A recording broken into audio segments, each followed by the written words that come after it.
আগামীকাল থেকে সারা দেশে টানা বৃষ্টির পূর্বাভাস দিয়েছে আবহাওয়া অফিস। সেই সাথে বজ্রপাতের সতর্কতাও দিয়েছে আবহাওয়া অফিস। মানিক শিকদারের রিপোর্ট। ওয়ালটন ফ্রিজ কিনে অনেকের মতো আপনিও হয়ে যেতে পারেন মিলেনিয়াল। সেরা পণ্যের সেরা অফার।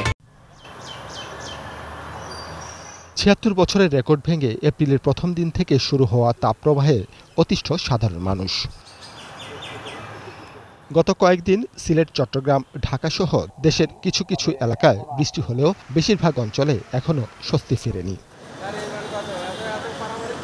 আগামী ৪৮ ঘণ্টায় দ্রুত বদলাবে আবহাওয়ার চিত্র। সিলেট, চট্টগ্রামের মতো সারা দেশে মেঘের বিস্তার লাভ করবে। এরপর সপ্তাহব্যাপী দেশজুড়ে টানা বৃষ্টির সম্ভাবনা দেখছে আবহাওয়া অফিস। দীর্ঘ ব্যক্তিকালের যে তাপপ্রবাহ ৬ তারিখ থেকে তা অবসান হতে যাচ্ছে এবং আজকের ভোররাত থেকেই দেশের বিভিন্ন অঞ্চলে, বিশেষ করে সিলেট এবং চট্টগ্রাম এবং ঢাকার মধ্য অঞ্চলে শুরু হবে এবং ক্রমান্বয়ে বিস্তার লাভ করে আগামীকাল থেকে ১১ তারিখ পর্যন্ত প্রায় প্রত্যেক দিনই আমাদের এই অঞ্চলে অস্থায়ীভাবে দমকা বাতাস ও ঝোড়ো হাওয়া সহ বৃষ্টি অথবা বজ্রসহ বৃষ্টিপাতের সমূহ সম্ভাবনা তৈরি হয়েছে। বৃষ্টিতে স্বস্তি ফিরলেও অতিরিক্ত বজ্রপাতের আশঙ্কা করছেন আবহাওয়া বিশেষজ্ঞরা।